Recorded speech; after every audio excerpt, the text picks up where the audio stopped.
You don't have the answers, Do you TJ. have the You answer? don't have the answers. Tony, do You you know, have You the answer? don't have the You answers, don't have the TJ. answer You either. don't have the answers. Woo! Big up, everybody. Welcome back to TJ Warren TV. I know you always like that, Sal. Welcome back to the 93rd episode of the American Idiots. We are joined by Arsenal's chief resident, and also proctologist. The Arsenal doctor himself is here. Doc, I'm glad you're here because we have to have a serious talk about this football club. Do you take walk-ins, first of all? Do you take walk-ins? Are you still taking walk-ins? every day. But let me tell you, ladies and germs, and first off, thank you very much for having me again. Hit the like button, my guy. hit subscribe.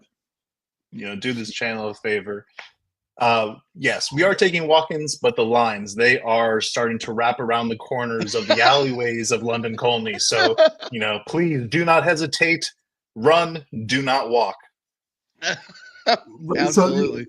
So, perfect. I just wanted to ask the doctor real quick. So the real procedure is you remove the head from the top gooner's ass and pull it back out for them to see the reality, I guess I should say, of Arsenal, right? Isn't that the real procedure? You pull the heads out of the anus of the top gooner, you clean them off a bit, hose them down, right? Feed them a shepherd's pie, give them a Boddingtons and kick them on. Do you call it the Arteta enema? Is that what you call it? Oh, well, that's actually, I should probably copyright that because that's not too bad. You can have that one for free. You can have that one for free. Well, so what we do here at London Colney, and much to your point, Al, how you describe it is very theoretically correct. So what we perform is something called a cranial rectalostomy, and so what it is both a physical and a psychological procedure. So the physical procedure you had described pretty much correctly. I won't need to repeat such graphic detail as it does get fairly graphic. Sometimes a little bit of Vaseline is required to be applied in scenarios because let me tell you, there are some heads that are just, way too very lodged up in there. Yeah, exactly. So, so that's the physical aspect, but psychologically, it's really diving into inception levels of mediocrity and just peddling absolute nonsense. And I'm sure that we're going to discuss that a lot today. We are going to discuss a couple of topics. Mediocrity is going to be one of them. Being okay with your station in life is going to be one of them. Just complacency is the word I'm looking for there. Complacency. I'm really, really glad that we were, first of all, I want to apologize because I had to push this show a couple of days because of work and because of family commitments. But I feel like I'm glad we waited until after the West Ham game because we have a lot more to discuss now.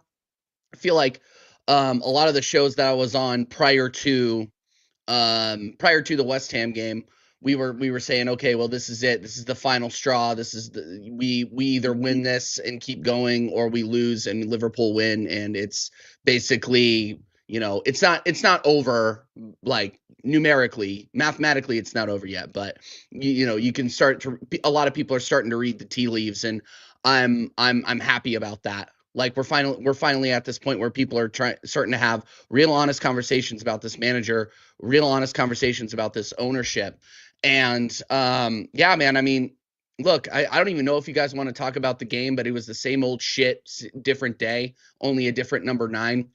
Same old spamming from the wings when we don't have anybody that can actually finish it. Trossard, awful. Sterling, awful. Marino doing exactly what you would expect a CDM and playing 9 to do. Martin Odegaard running away from the pressure and sometimes quite literally running away from the ball. When there was a clear lane in, TJ, but he doesn't have anybody to run the lanes. Well, he doesn't run the lanes either. So what the fuck does it matter? And then you have, and by the way, anybody that is coming for Miles Lewis Skelly needs to get their fucking head checked, by the way. I saw, that was rash, that was dumb. Oh, he's 17 years old. What would you have done? Raya was caught way out of his net. he knew he was dead to rights anyway. So you might as well draw the foul. And I thought it was a good foul. And everything that this kid has done so far for this football club outweighs any red card, in my opinion. He saved us against Leicester, but people forget that because they have the memories of a fucking goldfish. So don't come after the players that are actually doing something. 100%. They did the same thing to Nwaneri when he didn't come in immediately after Saka was injured and starting to tear up trees. They had one game and he's like, oh, he's not mediocre. He's not ready yet. Are you fucking kidding me? These are the two bright kids. These are the two bright spots of our season. But no, we have to make excuses for the players that can't stay fit. We have to make excuses for this manager that can't keep a product on the field. We have to make excuses for this ownership because they bought a stadium, and a lot of people are flipping on that too. By the way, I could go far into that. Right. And that's some of our friends too, Dal. There's a lot of people that were giving the Kroenkes their flowers that are now not. Right. So lots to discuss here, guys. Yeah, if you want to put blame on the Kroenkes, it's keeping Arteta this long, where he's he's had 1 cup and 21 chances. I mean, like we've said this before. Lee said it. Big up, Mater. Maddie, Ola, all the homies, right? Have said it. The real fault that the Kroenkes have is keeping this manager in charge. That's the only fault I see them. They've given him 700 to 750 million, and he has bought crap. Let's be honest. He has bought actual crap, right? Yep. He inherited a decent Saka. He had Saliba on loan for an extra season where he went and won something, by the way, right? So, Saliba, do you blame him for going and wanting to go to Madrid? It all comes down to the manager. And I don't want to hear about the Kroenkes this, the Kroenkes that, because at the end of the day, they gave him the money and they sanctioned the players that he and Edu picked. It wasn't Josh Kroenke out there picking them. Josh Kroenke doesn't know his asshole from a hole in the ground when it comes to recruiting players. He doesn't follow football like we do and everyone in the chat. People in the chat know more about players in the European market than I think Josh Kroenke does. He knows about money, the bottom lines, profit and losses, marketing, etc. And he also knows how to sign a check, which he's done. So I'm like you, TJ. I don't want to, and it's not like an American thing. It has nothing to do with that. If the owner was fucking from Sweden, Norway, or freaking Ecuador, it wouldn't matter, right? It doesn't matter. The fact is that we know Arsenal is just a piece of their portfolio, but they give attention to this club like they would the Rams, like they would the Nuggets and the Avalanche, etc. It's all part of one big conglomerate company, which you guys all know. I'm not speaking anything you guys haven't heard. So I agree with you, TJ, 1,000%. Let's fully put the blame on Arteta, the non-sporting director that we don't have or may have, or who knows who it is or who it's going to be. It's supposed to be this Jason Ado guy. Now I hear it's fucking Martin Keown. Are you serious? Dude, these people are fucking tapped. Yeah. Martin Keown, I'm finished. I mean, what? No, stop. No, you're joking. Seriously. Yes, and listen to this. And look who we're also tapped to come in as a free agent. No. Carlos fucking Vela at 37 years old. It's tapped to be. Here's the problem, though. Sort of fucking free agency. Here's the problem, though. Vela. Here's the problem. Wow, though, I really am actually hearing things correctly. Jesus Christ on a bike. I mean, that's absolutely crazy. Like the problem here is, Dal, is that people are backing these moves. Like, and Troops is my guy. Don't get me wrong, but he was like perfectly fine and entertaining the idea of bringing in a finished Carlos Vela in the 9 for the rest of the season. I'm like, dude, look, I know we're trying. I'm like, dude, I know we're trying to cope here. Like, no, but I'm just trying to say that big Arsenal YouTubers are trying to save this that way, and I'm like, look, the ship has sailed. Yeah. Do not embarrass. Do not listen to me. Listen to TJ. Listen to me. Do not embarrass yourself any further. Do not embarrass me any farther. Please, Arsenal Football Club. Please. You made your bed. Now you fucking lie in it. You lie in it. Do not bring in Diego Costa. Do not bring in any of these other pensioners. Don't bring in Walcott. Don't bring in anybody. You made this mess. Now you lie in it. You get to, and all these this fan base now, and I'm gonna kind of enjoy it. I'm not gonna lie, I'm pissed off. I'm not. First of all, I'm furious. Yeah, I'm gonna enjoy this. I'm gonna enjoy watching all of the happy clappers in this fan base watch this football for the rest of the season that they signed off on. They signed off on this. Back the manager. Back your manager. They're still signing off on it. They're still signing off on it. Bro, 8 out of 10 window. We knew the price for Ollie Watkins was $60 million, and we did the Arsenal shit again and offered him $40. Do we not learn our lesson over and over and over and over? It goes with the Suarez thing, the $40 million. We offer $40 million and $1. I mean, and we're the fucking idiots that look like idiots. And this club doesn't understand it.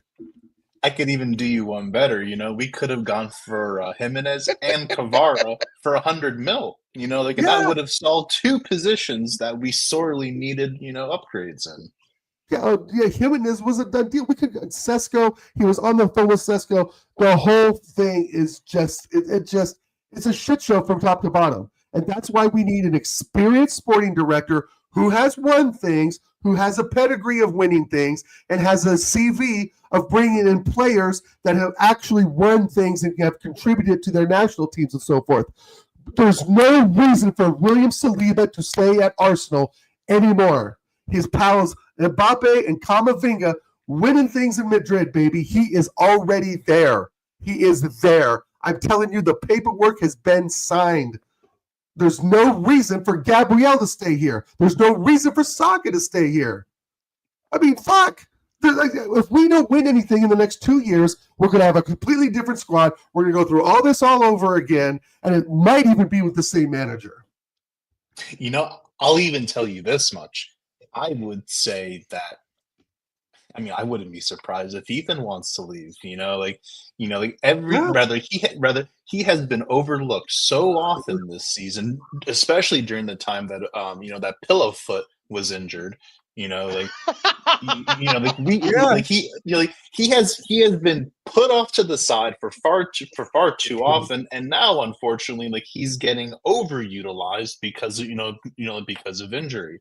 I would not be surprised, like, if he would want a move out just for the sake of more, consistent playing time. But to your earlier question, I think the only thing that was exciting, and I use exciting very, very loosely, David Raya, that sprint at the end, he was clocked in at 32.7 kilometers an hour. That's 23 miles an hour. I mean, I don't think I've seen that kind of pace on the field since Walcott, probably. This man, he was moving like Speedy Gonzalez. I'm surprised he's playing as an inverted center back. He might as well be playing up front.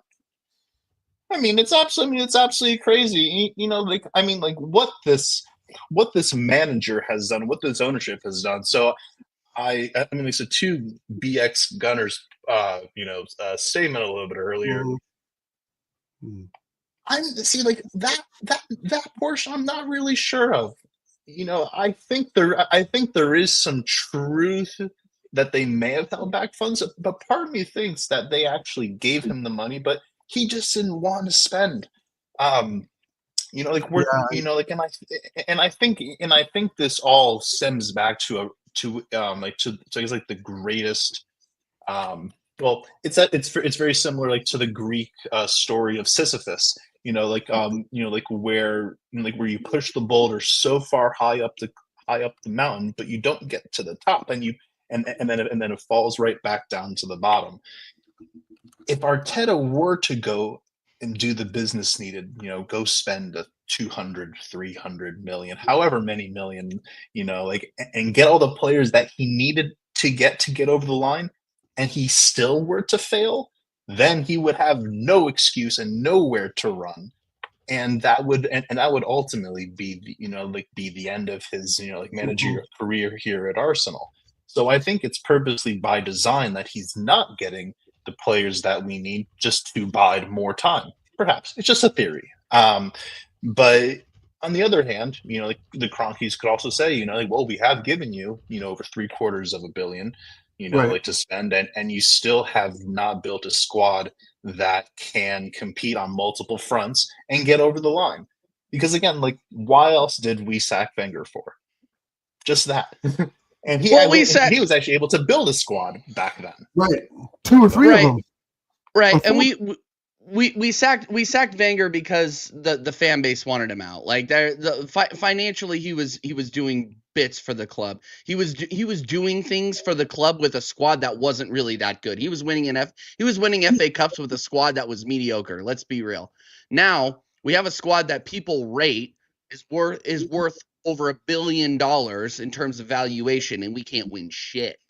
Like that's the difference. Like, and I would say the club that Wenger left with is way worse than the club that we currently have fully healthy under Arteta.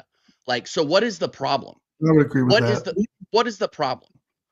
It's like Arteta. We know exactly. That's what I'm trying to say.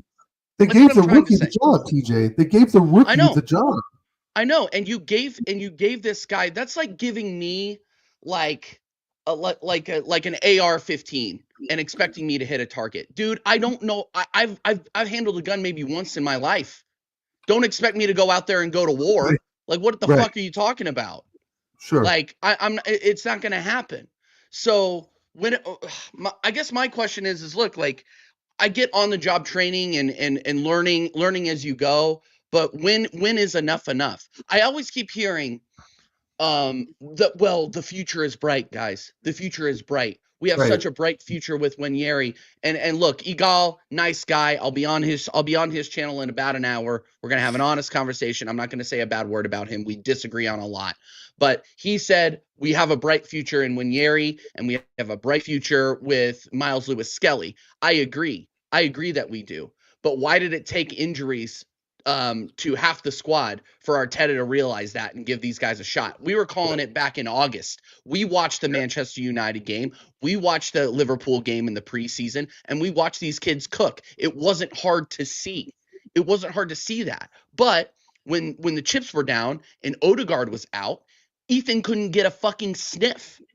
Right. Miles Lewis-Skelly wasn't getting a sniff until Calafiori galloped his way onto the injury table.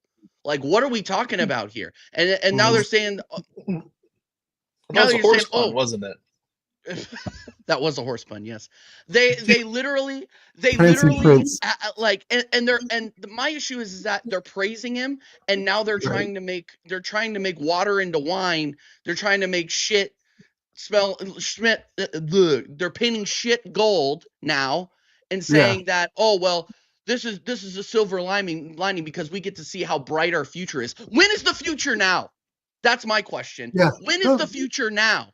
Because now you realize that you have depth in this squad, and we're not taking advantage of it. That's the most frustrating thing to me. And people are going to say, oh, yeah, no, give Arteta another year because of the injuries. No, look how we're going to cook. Look how much depth we're going to have when we get a fully healthy Saka back, a fully healthy Ben White, a fully healthy Martinelli. We're going to have so much depth. What? It's like these people have seen them before. What? They're going to be worse coming off injuries. They're going to be worse when they come off injuries. Saka is not going to ever be the same Saka he once was. Martinelli, regardless of how up and down he's been the last couple seasons, he's not going to be the same player. So not only now are these players devalued, right, with the injuries, that their performances are going to suffer for it. So is the expectation that Saka's going to get right wing again and start blasting them in top bins with his left foot? No. Was he doing that before? Not really. I just, what are these expectations that some of these fans have? And that leads me into what we were saying earlier before we went live, is we need a manager that can galvanize the fan base, that can get this fan base together. I mean, you're not going to get everyone. It's never going to be 100%. But if you could get 80, 85 of the fan base to back the manager, and I use Jurgen Klopp at Liverpool as the example, then I think you will find a better success and performance in better performance in these players, and will find success from that. It all starts with the manager. And just imagine if we had someone like Jurgen Klopp in there. We're like, okay, well, it took him a while to get Liverpool going, but it takes every manager a while to get going, except for Ernie Slot. So, with that said, if you need a charismatic leader, right? There's no leadership at the club, and the leadership is all being done by a rookie who scratches his head and is making wrong decisions on a weekly basis, right? Yep. It's fireable, sackable. They should have done it months, if not years ago, right? They should have But done the it years. fact They of the should have matter done is, it 2 years ago. he's the second highest paid manager in the world, right? In the world. I think Ancelotti's just above him, or somebody else. Somebody in the chat may know, but I know he's second in the world. And the same shit. He doesn't know the European market. And again, not one striker who we bring in is just going to save us and turn things around. It's just not going to happen. We, again, a 6 to 8 player clear out. Odegaard is simply not good enough. Havertz is not good enough. We can build around Saka, Waneri, maybe Declan Rice if he actually plays in the 6 in the right position. A lot of things depend on Thomas Partey leaving.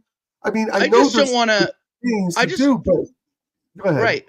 Well, no, we're having, and I don't want to. I didn't mean to interrupt you. My whole thing, what I'm having issues with is that, first of all, I want to acknowledge that this channel was created 2 years ago this week. So big up everybody who has watched this channel over the last 2 years. Nice. I really, really appreciate it. I was reminded that we had our first episode of American Idiots almost 2 years ago next week. Crazy. So that's crazy. But we were having the same conversations back then. That's my problem. Right. Is that we are now heading in to our third year in a row of having the same conversations over the summer. Like we're going to be talking about how we still need to bring in a number 9. We're going to still need a box to box midfielder. We're going to need a replacement for Thomas Partey because he's looking like he's leaving out the window. A second striker, a backup winger, because we've shown that we're thin in that department, and play on the left and right. And unfortunately, Raheem the Dream Sterling isn't going to be here next season. So that's what's so frustrating to me. And look, like when are we going to be done having the same conversation over and over and over again? Is my point.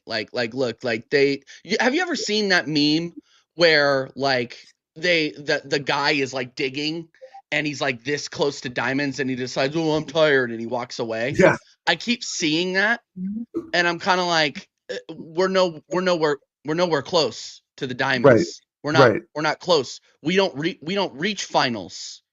We don't hit the finish line hard. We collapse with games left. Like we might have lost it on the final day last season, but we, as a team, mentally, we lost it before that. We lost it when we lost 2-0 to Aston Villa. That's really when we lost it. So I'm just saying. Well, remember, TJ, they got Miskoon. Because he had to force Gabriel Jesus back in the 9. We were cruising at that time with Kai Havertz at the 9. Amazingly so. You know, I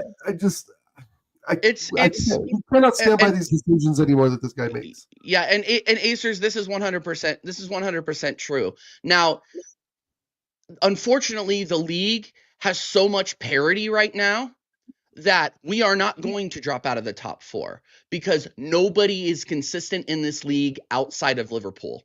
It's actually disgusting. Like, you just saw Aston Villa get absolutely turned the fuck over by Crystal Palace. 4-1. 4-1. Like, what are we doing here?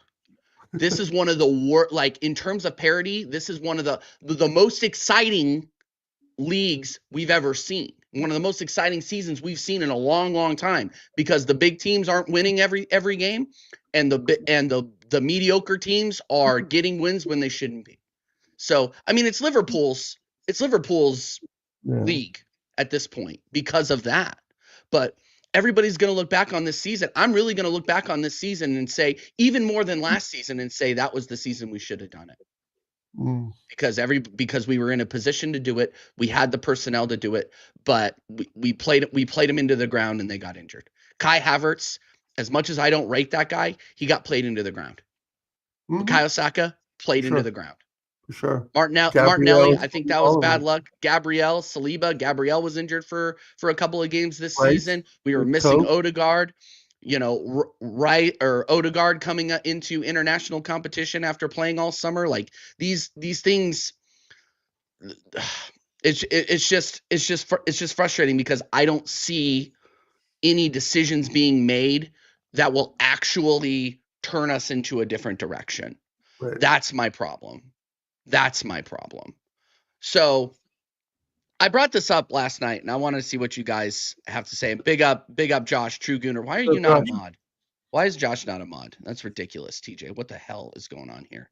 How dare I? So I wanted to bring this up because I brought this up on American Idiots last night, and some people laughed at me, some people didn't. I want a club signing. I want a signing that is a big name where the board says, you know what? I don't care what profile you're looking for, Arteta. We need a big name 9 with an attitude. I'm going to bring in an Isak, and we're not Isak as an example. We're going to bring in a Gyökeres. We're going to bring in an Osimhen. We're going to bring in a big name that we've been linked to over the past 3-4 fucking years. And I don't care if it fits your profile. Make it work. You're the manager. We pay you. Make it work. We have not made a club signing in God knows how long. We make profile signings that for people that fit into this, that could fit into this club and fit into this mold. What do you think about that, Doc? Am I crazy? Am I crazy right now?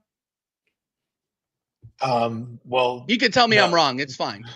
No, well, I mean, it's so. I mean, what's so sad is that supposed fans who have no football knowledge or what have you, it's so clear as day that that the squad needs massive upgrades.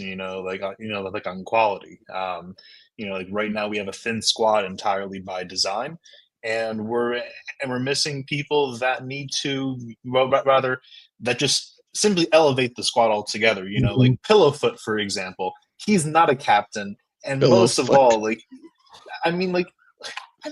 man couldn't score in a brothel. He couldn't even hit a barn door if he wanted to. He is. I'm telling you. Well, we were saying it backstage. He has the touch of Ted Bundy. Go ahead, keep going. Wow, that's so all right. So in any case, we were, you're talking about club signings. I already had 2 names right out of the gate, but then you had said, in the mold of a striker. That for me is a little bit hard, but when I think of someone that would really elevate the squad, I'm thinking like a Florian Wirtz. I'm thinking of Federico Valverde. I'm thinking of players that are actually rather that just ooze quality. If we brought in a Valverde, I would praise the Cronkies. There's no way that would happen. Right. But the Cronkies, sorry to interrupt, Doc, but the Cronkies, do they even know that guy exists? They don't know that guy exists, and that's the issue I have, TJ, with them as owners. And to be honest, that's the only issue I have with them as being owners, not the money. Go ahead, Doc. No, by the way, let me just call out the super chat real quick. Big up Ashaba. She give Arteta one more year. Is what they say. That should be a 3-minute timeout for that. That should be a 3-minute timeout. They've been such a supporter of this channel over the last 2 years that I would feel bad about that. They're always here, so I'm never gonna time them out. Never gonna time them out. Big up. Oh my days. Big up though. Oh my days. Sorry. Go ahead. No, you're good. So look, I think when you look at the entire microcosm that is Arsenal FC at this moment, we have various parties that share equal blame for their own very specific and unique reasons. So when it comes to the manager, for example, he's been granted over 750 million to spend, 1-0, and still kept his job. I'm just here to tell you right now, and for all of you hombres and mujeres and mutantes escuchando cerca y lejos, listen now and listen clear. No other manager in football history has been backed this much, 1-0, and kept their job. History. End of. You know, like so so to that end, you know, like that's where the Cronkies have to take ownership, because again, like they gave a complete novice almost all but carte blanche and the keys to the entire kingdom. Yep. You know, like and that should even just go without saying as well. You know, I hope Josh and Stan hear this, because because again, like they are also like They watch. they're not exactly what you call businessmen. You know, because mind you, like their entire fortune was built off of marrying into the right family and riding on their coattails. You know what? Like, but I know, but they just don't. So true. And it's not, bro. It's not talk about. Here's the thing, though. Is Doc? You bring up Doc is cooking right now. This is why I love this guy. They literally, people don't talk about that enough. That's the thing. People that don't know, Stan Kroenke married into the Walton family, the Walmart heiress. Okay, and he built KSE off of that. Let's be real. It's not like he pulled himself up by his bootstraps. He had enough startup money. He goes into Denver. He buys the Avalanche. He buys the Nuggets. He builds them a new arena. I was there. Trust me. I grew up in Denver. I was there when it was happening. And he starts making millions and millions of dollars off of that. Enough money to say, hey, you know what, St. Louis, I'm going to go ahead and buy the Rams, and fuck you. If you're not going to build me a new stadium, I'm going to go to LA and build a new stadium. SoFi Stadium. Now they just print money there. Super Bowls for the next 10 years out in LA, rotating between New Orleans, Atlanta, and LA. Oh, I didn't know that. I didn't know that. Okay. Yes. So people don't talk about that enough. So when you say you got to question these guys' business decisions, Doc, you're spot on, because really it's like I don't mean to get political here, but it's like saying Donald Trump is a good businessman. No, he's not. He inherited a shitload of money. He inherited a name and a shitload of money. Stop saying that he's a successful businessman. You can say that about a lot of businessmen, to be honest with you. Right. A lot of businesses go broke. Yeah, I mean, there's a lot of shitty business. Come on, these people don't go broke. They But, don't. you know, how can you bankrupt a casino? But anyway, let's move on. I can tell you this on a very PG scale. You know, like you don't want the Cookie Monster to be owning your bakery. All right, you know, like, you just analogy. Right, you don't want Tony Montana in charge of your cocaine distribution either. That's right, because otherwise there's going to be no piles. You know, you're right.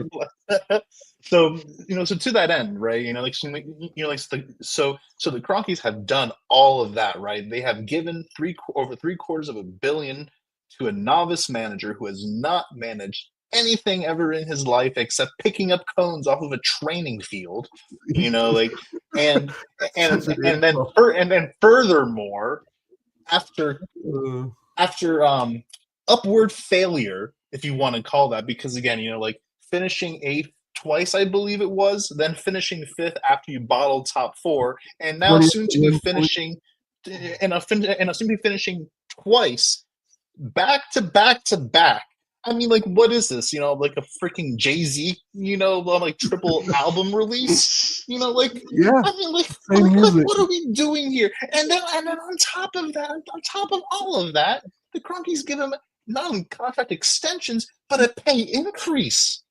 You're making because he's making him money. That's why. Giving him bread for what? So the Cronkies, they have a lot to hold. And it's outside their own like twig and berries. All right. The second thing is Arteta, and like this D-rate telenovela actress, drama queen of a so-called manager, like couldn't manage his way out of an Aldi's. All right, I'm so sick and tired of people like capping for him. Like they talk about him. Vamos. They talk about him as if like he has done something so unparalleled and something so inconceivable in football history that it's never ever been done. Ever. Right.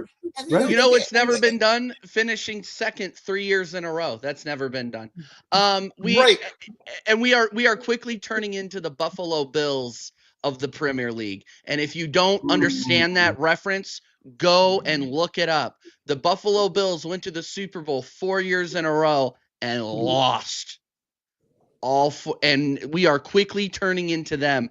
We are 1 year away.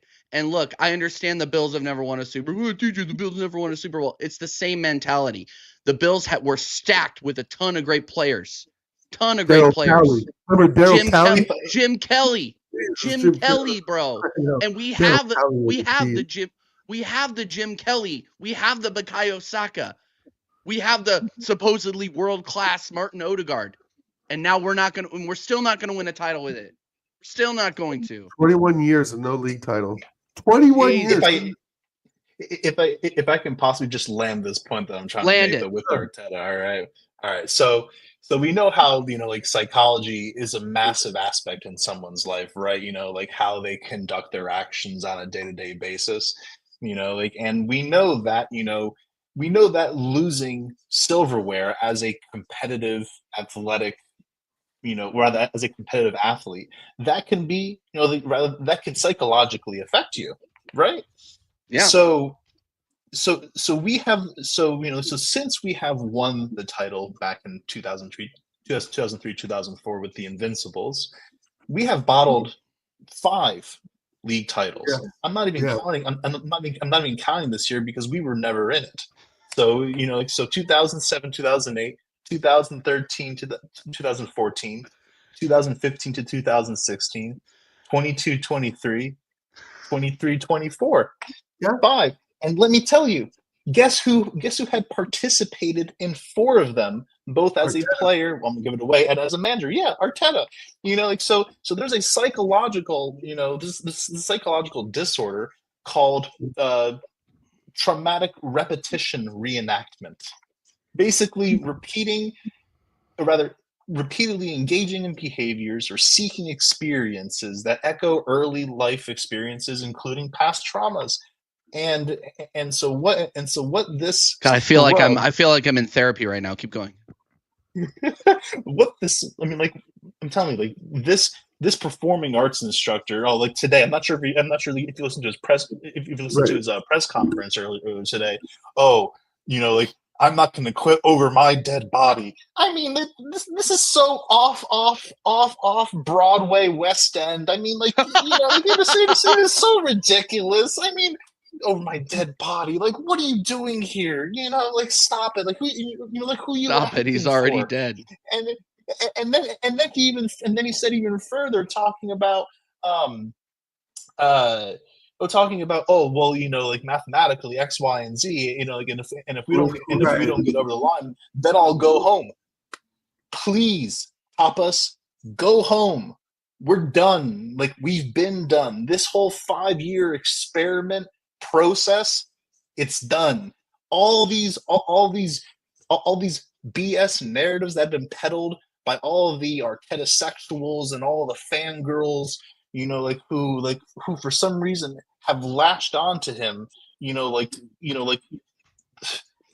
an infant out of the womb. It's actually, it's absolutely so bizarre. There was someone on Dan Potts's fan cam reaction who's 30 or 40 years older. Yeah, and he's been around for ages, and he's recycling all this mediocrity, and then recycling it as something like commendable, and then telling us to buy into it. Yes, so right. So I feel like at this point, first of all, I love the clinical diagnosis brought to you by Arsenal's proctologist. And not only is he a proctologist, he is also a therapist, a talk therapist. So I feel like you just reached into my soul, and I have a lot of things I could talk about in therapy tomorrow. But beyond that, first of all, hit the likes, guys. By the way, the likes are not there yet. Hit the likes. Get us to 30 likes, please. Y'all are moving like closet Spurs fans. Hit the likes. Yes, hit the likes. Right. I completely lost my train of thought. I'm not even gonna lie to you. No. Okay. Here was my question. when is enough going to be enough for this fan base to turn and stop, reeling out his tifo every week? Stop glazing him for trophies that he never won, like, ever. Like, community shields are not a trophy. Just on this channel, they are not a trophy. So don't peddle that bullshit here. But when is enough? When it for the happy clappers in our fan base to say, look, we have a real opportunity with the world-class players that these guys have been building up on social media. When is it enough? Like, is it Arteta or is it the players? You got to choose, and I choose the players. When is enough for you? Because now we have a golden opportunity to strike while the iron is hot. Bring in a manager that can actually get us over the line.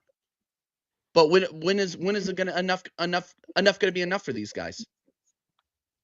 I just think that there needs to be Wenger level protests again. There needs to be more conversation about his failures than this one FA Cup that he's won, or that he's the hard argument I would think to make is to turn the top Gooners actually to see the light, is to get them, to not agree so much that we've progressed, because that's a hard point to counter, because we have progressed. Like, except for this season, we have not progressed. We've regressed. Right. No, I understand. But have we though? I know, and I'm not buying. No, I know. Hear me out. But there has been progression.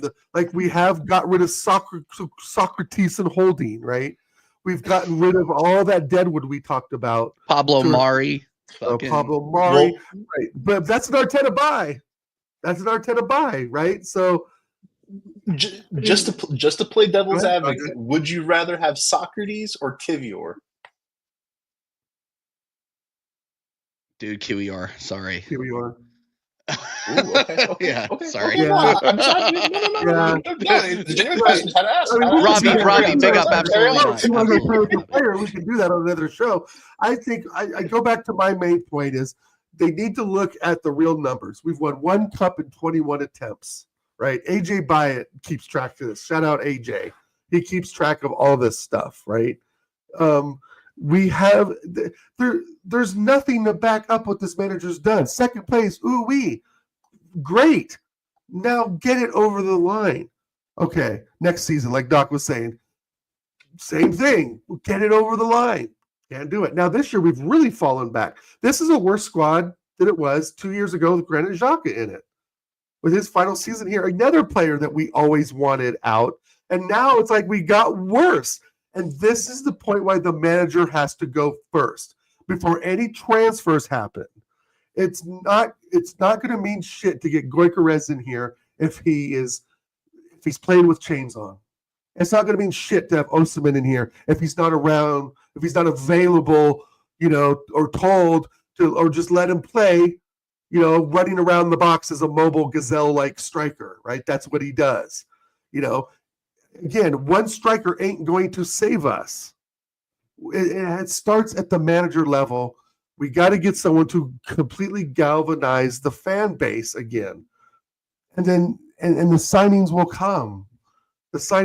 But we have to show something. First off, I still think, I know it sounds crazy, getting the fan base together, because then there's one belief. The players have one message, hopefully that other 15-20% doesn't leak its way in, right? But the only person to really do that, in my opinion, is like Jurgen Klopp, right? Carlo Ancelotti would be great, but he's retiring after Real Madrid. I just don't see he would have a good year or two, but I don't see again. And sorry, Doc, 1 second. Again, I think even if we were for whatever reason win the league last season, this season, whatever, we will not maintain it.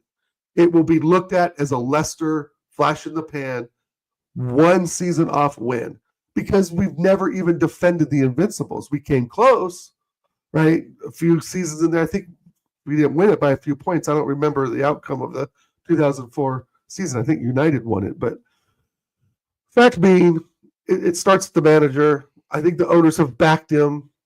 right? We've said this before, TJ. The money's been there, and we've bought crap, just like we bought crap in the last years of Wenger. And again, Unai Emery doesn't even get a sniff, really. So it all starts with the manager. We can go on and on about players, but again, not one striker that comes in is just going to save things.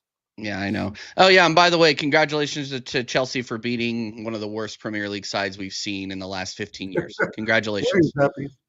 Hey, 3 points is 3 points. Have a juice Yeah, well, box no. Here's what's so funny is if you guys watched American Idiots last night, they were afraid. Like Marshall was calling them that they were going to lose. Like, give me a fucking break.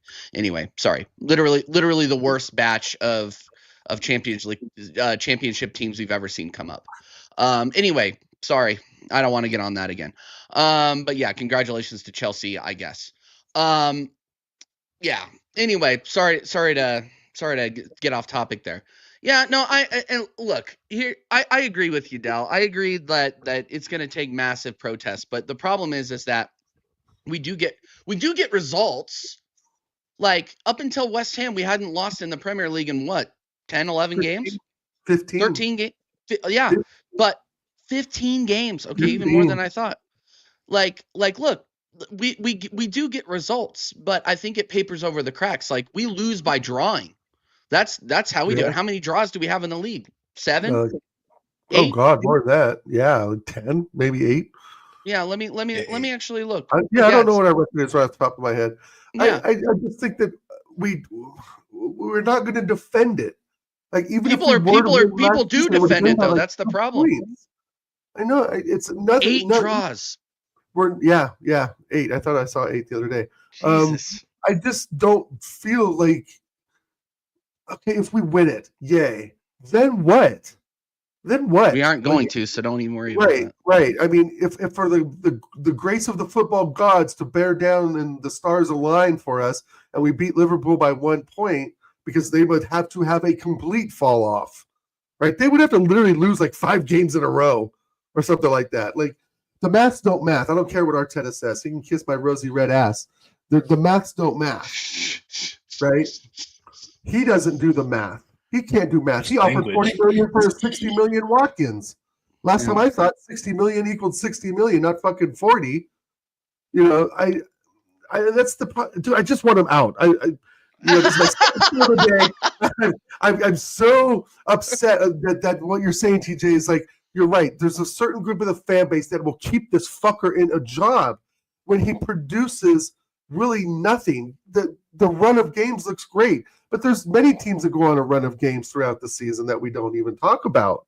Yep. Right? I think Crystal Palace. Well, we talked about Crystal Palace was at the end of last season. They went on like an 8-game win streak or something like that.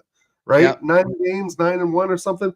I just don't feel like we're ever going to get that purple patch. Like not now. I never really felt it this season. You know, the looks on their faces coming out against West Ham said it all. The first 5 minutes said it all. You know, why is he not playing 4-4-2 with Trossard and Sterling up front? Not that I rate him, but that's what we got. You know, and I mean, this is why I have no hope for tomorrow. If I see that donkey Moreno up there, is anybody coming? He's going to be up there. He's going to be up there. Yeah, of course he is. Just to have a body up there to annoy the center backs, who are very. Murillo is a top class center back, so have fun with that one, Moreno. Yeah. You know, it's just I'm out of words of how much I want this fucking guy out. I get it. Out of words because, and I feel like there's nothing I can do about it. Right? You guys know everyone's had that feeling where things happen in your world that you just don't have control over, that affect you negatively. It's upsetting, right? Besides my wife and family and anything else, Arsenal's all I got, guys. Big up LFC Psy. Arsenal missed an opportunity to win the title this season. Next season, City and Liverpool will spin big. Arsenal need 5 players. Mikel's system has some flaws. I think that you are 5 players. We need like 10. I think you are being kind, LFC Psy. I think you are being kind. Big up for the super chat. And then LFC says unbeaten. They've been unbeaten in 24 games, dude. Like nobody's beating them in the league. Like the league is so bad. Like you and Doc have said, it's just so up and down. Like Forest getting pummeled by Palace. Really? I would have gone up to the casino an hour away and put, $100 on Villa winning that game every day. Dude, I actually did put a bet on Villa to win that game. Oh, I'm ashamed. It's It was only $10. It was only $10. It is what it is. The odds were good. What was I going to say? The odds were good. Yeah, and then tomorrow Liverpool play Newcastle at home. Newcastle are so inconsistent; they're not going to get a result there. I mean, they're in a position to run away with it tomorrow because we play Nottingham Forest, and I have zero faith that we are going to get 3 points out of that game. Not only even with a full strength squad, our record at the City Ground is absolutely shit. We are brutal to watch at Nottingham Forest. I think we've gotten one win there. I looked this up the other day. We've gotten one win there in the last 5 matches we played there. And that goes back to cup games when they were back in the fucking championship. Wow. So we're not winning tomorrow, especially with that bum up front. There's no way. Yeah, there's no target man. No target man, and we have Odegaard running off of balls, hiding. We have Ethan Winieri is the only one that's being and that'll be our last topic here. That'll be our last topic here. The only one that's being direct in our front three is Ethan Winieri, our 17-year-old phenom. Go ahead. Speak on Odegaard, Dow.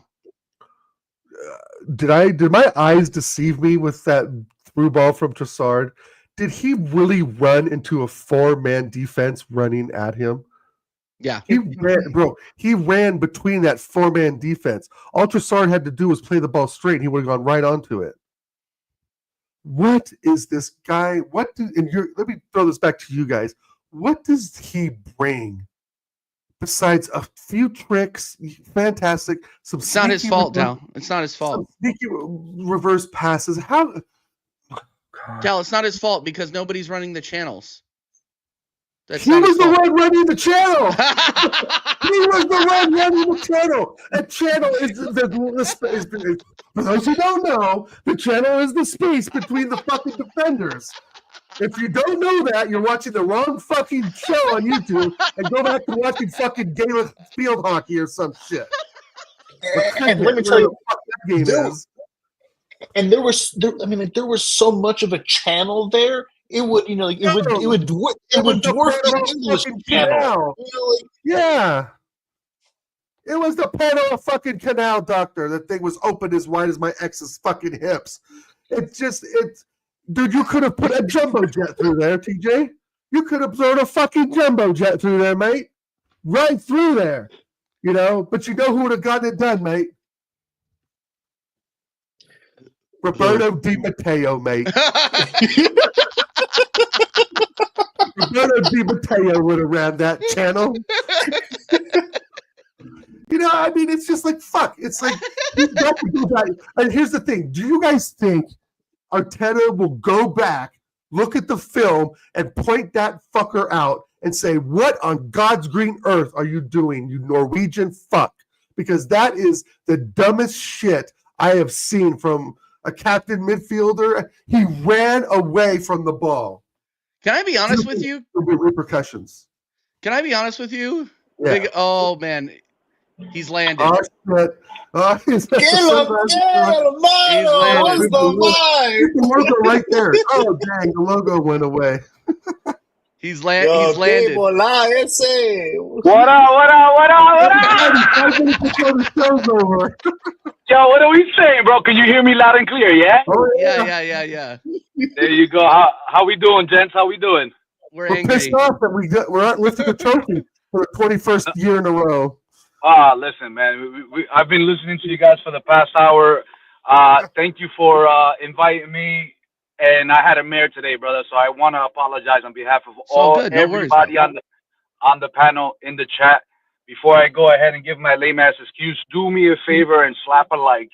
Subscribe if you are new, and if you're not, subscribe no matter what, bro. Because what you guys have been saying since you started the show is nothing but facts, man. And yeah, bro. One thing I can say is that when I got a problem with one of my real estate properties, I make sure that I go ahead and take care of it right away. I don't leave it for 2 windows down the road, kick the can down the road, and just figure it out. When that shit comes, like, I don't know, man. Honestly, you're gonna go ahead and I'm not gonna go compare my business to KSE's business. They're on a different level, but if you have an incompetent manager not taking care of the little things, then who is? And one of the things that pisses me off is now everybody's talking about, Arteta, he needs to go. How the hell is Arteta going to go? He's not going anywhere. He just signed a fucking new contract. And what makes me laugh even more is that the people that are saying he's got to go, it's just wasted energy. The same energy that I've been putting out there into this club since Usmanov sold his shares. And the reason being he's not going anywhere besides that new contract is because he has a team that will pretty much back him, first and foremost. And B, we don't have a fucking sporting director to go ahead and challenging him. So until we get a sporting director that actually that knows what the hell they're doing, that's going to go ahead and put Mikelito in his little fucking corner, my man is going to keep on wearing the hat and just making the decisions in the back room. That's just how I see it, and I know I just came in here and just fucking just tore everything up, and I apologize for no, dude, no apologies here. necessary. You're good. Pero coño, ¿hasta cuándo? When are you gonna wake up, bro? When are we waking up, bro? Maybe you're the sporting director. Yo, it's Ellos están durmiendo, you know what I mean? Sleepy old Doc, man. Big up to you, bro. You honestly had me at peace, and then I was hearing Dal talking about that run, the stupid ass run that Martin Odegaard did yesterday, and it's just that's your captain, man. That's not my captain. Well, can I ask you a question? I brought this up too before. That had to have been coached, right? Like that. There's no way. There's no way a football look. I played very limited football when I was growing up, very limited. But if there is space and you are on a break, I don't care what sport you're playing, basketball, hockey, it doesn't matter. You go into that space in the attacking area. The problem that I think we run into here when we're watching Arsenal and with Arteta's system is that there is no room for any creativity at the player level. No room. He kills that. He kills players. Right. The creativity is set through his tactics, and unless you follow his tactics, you're done. So if I were to give you a job, right, DVS, if I were to give you a job, I need you to go ahead and close the window for me. And if you don't close that window and you leave it a little bit open, I'm going to say, bro, I'm not giving you any more work from now on. Right. That is exactly what Arteta does to his players. If you don't follow his direction to the T, bro, he's going to go ahead and sit you and bench you, and that's it. Now, he has his favorites, obviously. The people that I said are his biggest supporters, his happy clappers. There's a lot of him in our fan base, and there's a lot of him in our starting 11. And Odegaard is one of them. I've always said this, gentlemen. This is coming from the top. I'm not coming here to go ahead and say KSE this, KSE. Everybody's at fault, like the doc said earlier. Everybody's at fault some way, somehow. But when you have a Jason Ato, interim sporting director, and then he gets pinned as, wow, he did a great job by not bringing anybody in, by saving them money, you're doing a good job. Facts. That to me makes no sense, man. That to me makes me realize that we are going to go in the same exact process, whatever the hell you want to call it. I call it the gunner coaster, bro. This is exactly what we do. We all get giddy in the fucking beginning. We put our hands up. Yeah, we know what's coming, bro.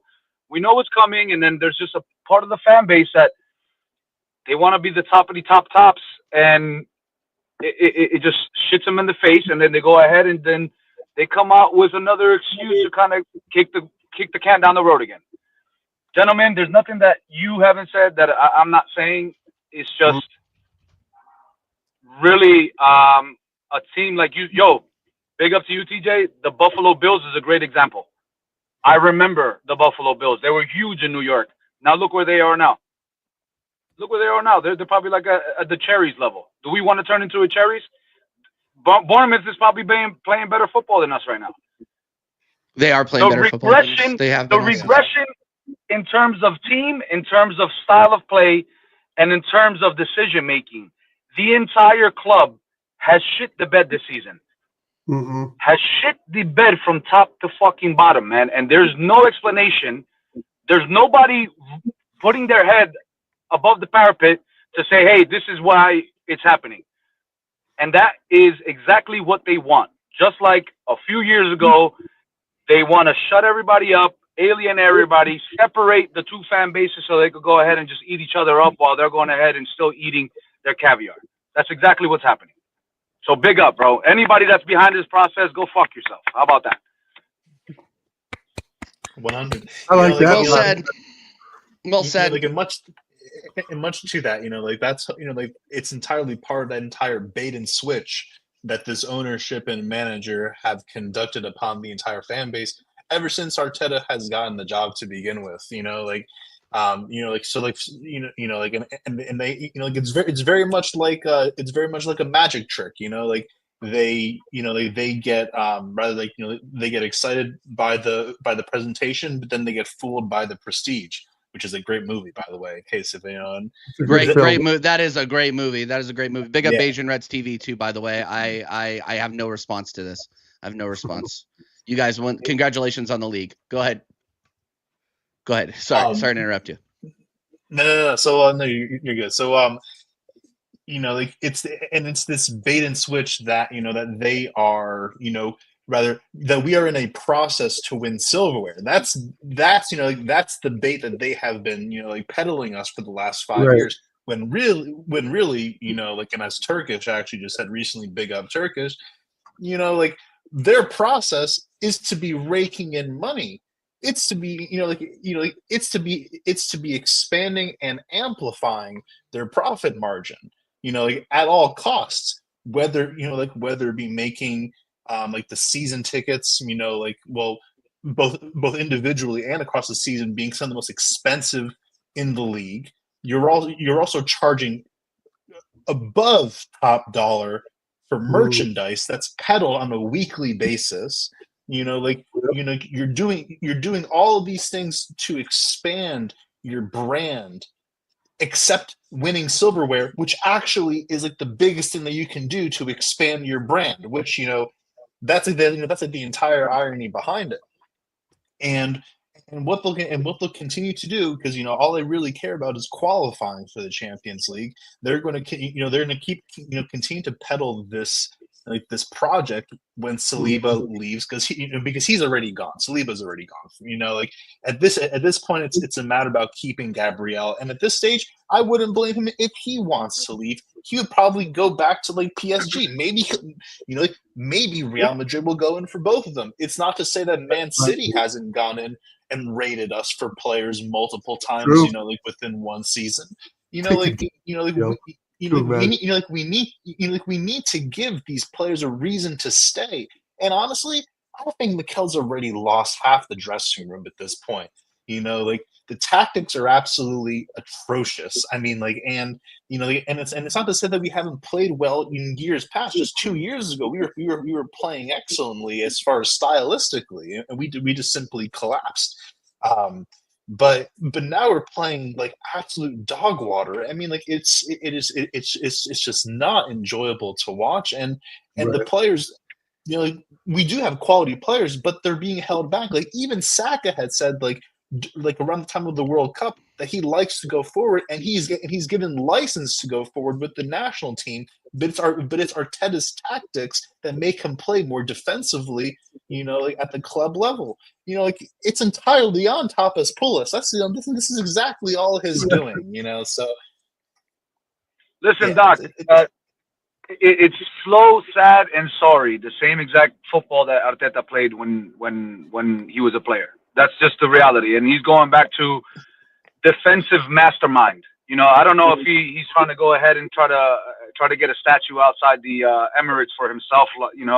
Trying to beat George Graham or whatever. But if you look at my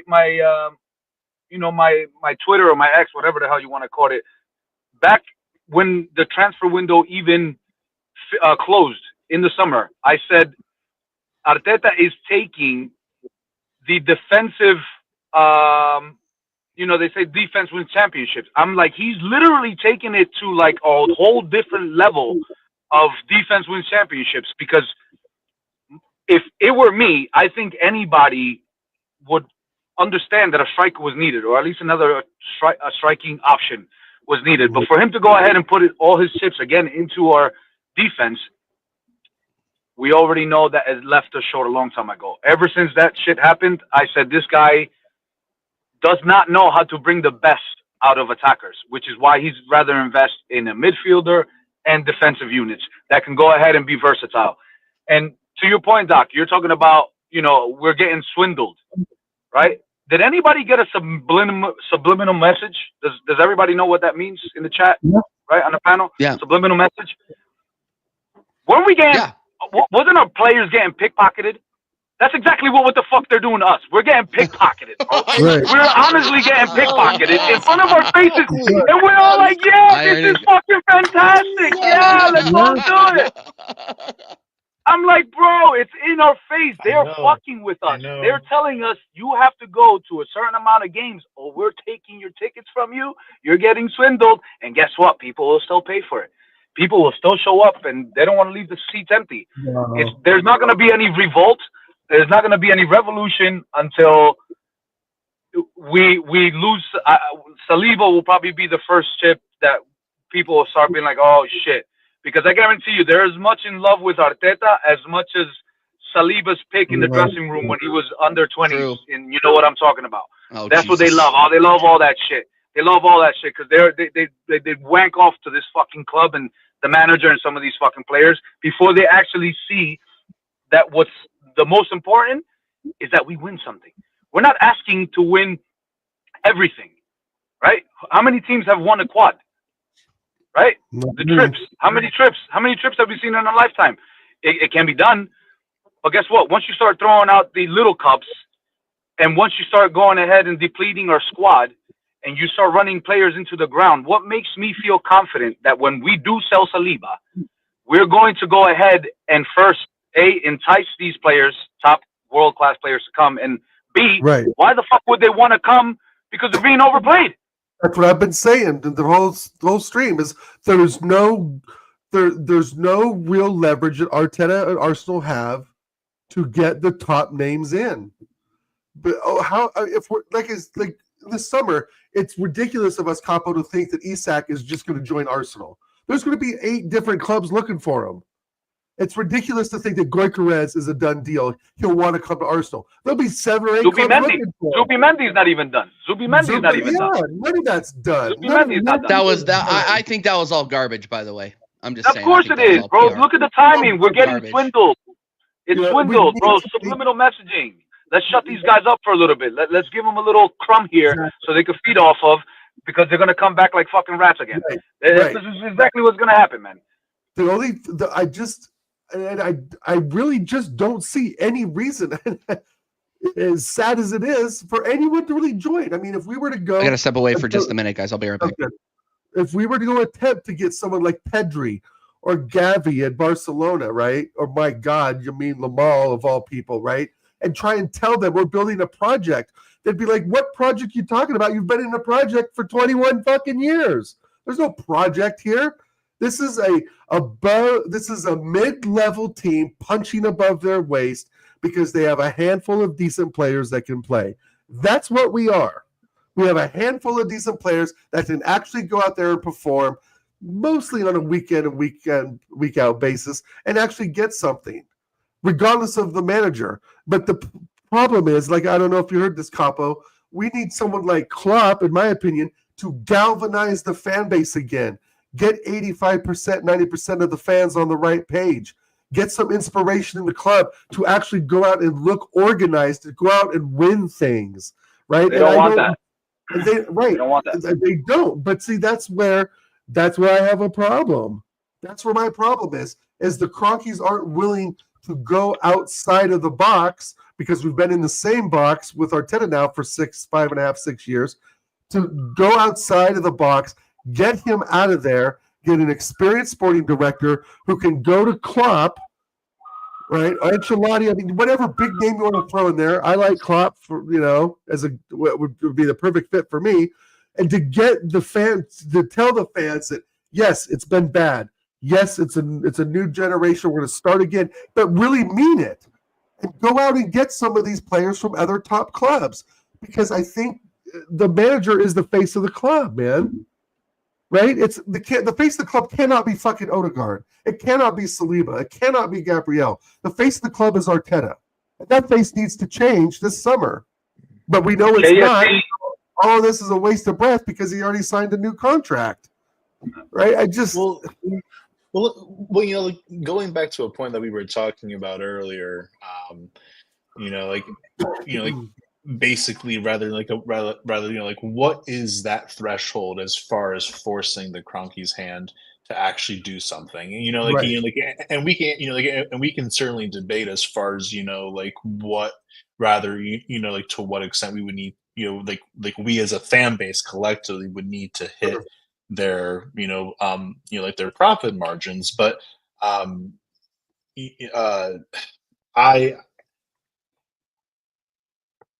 it's as I was saying earlier, it's a collective issue, and Arteta is just as much as fault as the Kroenkes are for their own respective reasons.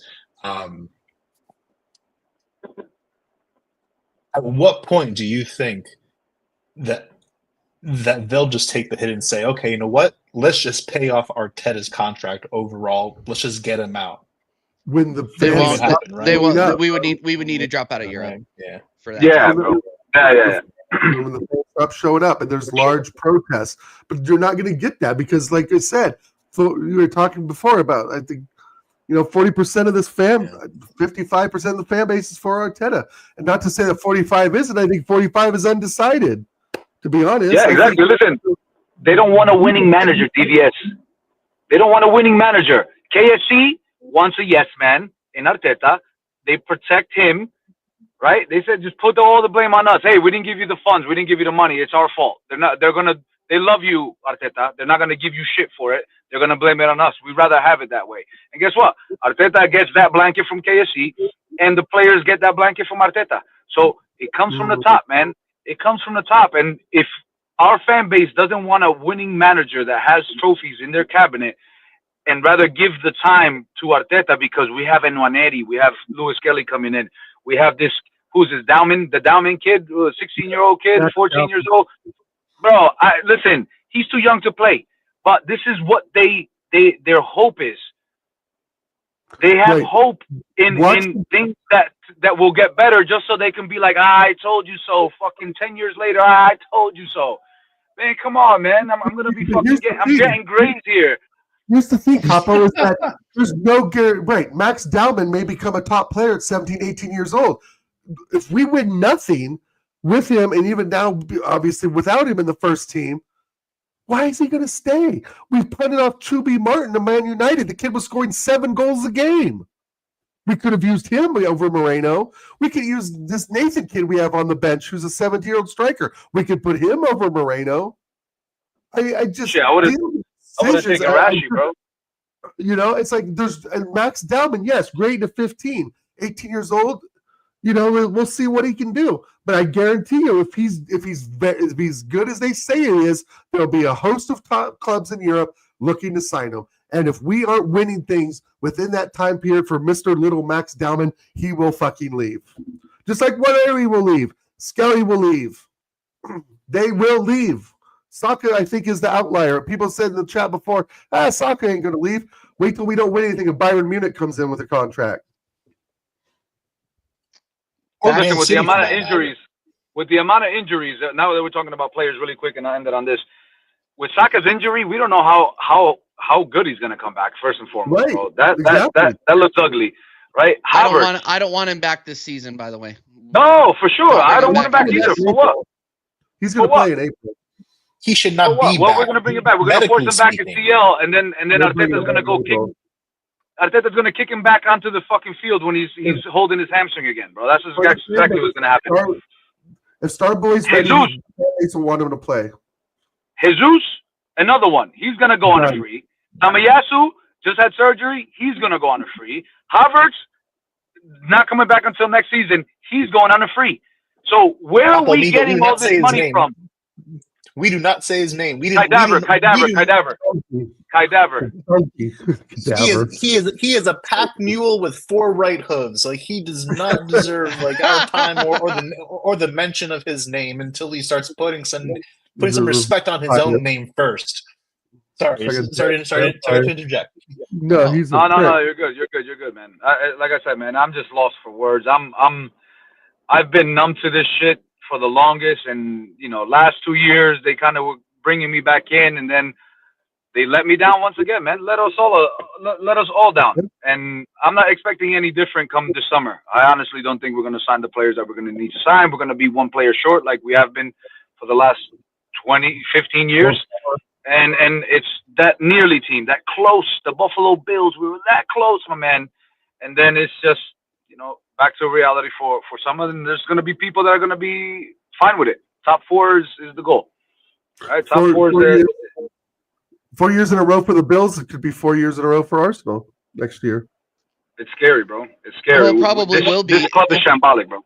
It probably will be. It'll be another top 4 finish for us next season because they're going to actually give Klopp money, or not Klopp. They're going to give Slot money to actually build the team that he wants after he wins them them potentially a Champions League and this league. Like, Liverpool don't need to worry about keeping results. All they got to do is coast towards the end, and they can focus on the Champions League. Right. They need to look at like City is. They need to start looking at like replacements for. Bro, we're winning the Champions League, bro. Oh shit. Jesus. Don't you see my Champions League couple, bro? Champions League couple. We're winning the Champions League. We've been, bro. We're gonna win the fucking Champions League. Yeah, no. That ass. We're winning. We did everything we had to do. In the ninth. Moreno. Saka's coming back. Saka's coming back when it counts the most. Saka's coming back when it counts the most, bro. Don't worry about it. So when we get unceremoniously tossed by PSV out of the round of 16, do you think that people will start to get pissed off? Because I think and this will be the last question because I actually gotta head over to a golf channel here in about 5 minutes. But what do you think that will make a difference to people? Because we're not beating PSV. Like, I'm sorry, we're not going to. I hope we beat PSV just so I can see Saliba's reaction when Real Madrid bangs us over 2 legs. That's what I want to see how giddy he's gonna be. You think some of these fans get upset over, why is he smiling after the game? Why is he hugging this player? I want to see who Saliba's gonna go after when Real Madrid bangs us, because that's exactly what's gonna happen.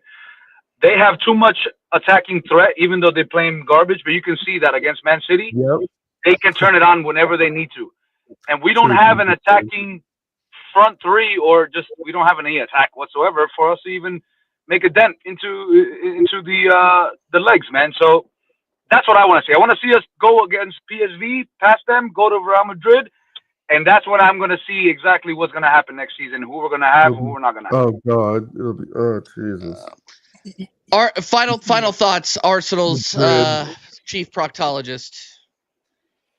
I mean, I would be surprised if we get past PSV. As soon as Saka went down, we were asking ourselves where the goal is going to come from, and we have been asking that now ever since he has gone down. We were asking that through the window: are we going to get someone that's going to replace, or even just mitigate even a portion of the output, that Saka, generates? No, that's a bridge too far for this club. God forbid doing something that's, respectable, that's respectable, of a club that's supposedly challenging, on multiple fronts in the Premier League and Champions League. It all goes back to the whole bait and switch about, saying one thing but doing something that's completely and entirely different. And again, people, the fangirls and the Arteta sexuals, they are already, doing their whole clairvoyance, attempts as far as like, oh well, we're going to get past PSV. They're a bunch of farmers, like X, Y, and Z. Like we should be waltzing into the quarterfinals to play against one of the Madrid teams, where we're obviously going to scorch them, because we have the best team in the world. We wouldn't be a Europa League squad with this starting 11. We wouldn't. Right, so I mean, like much to your point, Kyle, but we got Marino Mandzukic. We got Marino Mandzukic up top. Are you serious? No, Marino. If all only, right. Because because Mandzukic was actually like a pretty decent forward back in the day. But I mean, I would be surprised if we even get a goal in that draw, because if we go and play Madrid, we are going. It's going to be 8-2, 10-2 settings. I mean, like it really is. And you would. So I mean, so I would think that losing to PSV, that would send a ripple effect and a shock. But I don't think. But I think losing to one of the Madrids, our That fans would, they would kind of pedal that off and say, oh well, we were so afflicted with injuries. If we had a full healthy squad, we would have, we would have gotten past them. It's just a hamster wheel of mediocrity. And then repackaging it as something that should be deemed like worthy and notable. I mean, we've been absolutely poor in Europe, absolutely poor, and we have such a large, we're supposedly this large club. When's the last time that we've been to the semis? Like 2008, 2009?